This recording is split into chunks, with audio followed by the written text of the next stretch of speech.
Ниязбек жоғары оқып жүрем қырадан бері. В1 модульдарын өтіп алдық.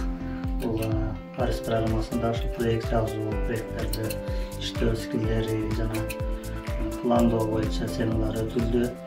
Бизге аябай жакшы өзүнүн таасирин берип келди. Мен ошол үй-бүлөгө чакан тигиз секинде өзүбүз ошол проект жазып, чоңойтуу максатында иштеп жүрөбүз азыр. Ошо менин жеке үй-бүлөлүк кичинекей проектибиз. Эми келечекте ошол бизнес планды жазып, ошол чакан ишканаларды чоңойтсок деп ойлоп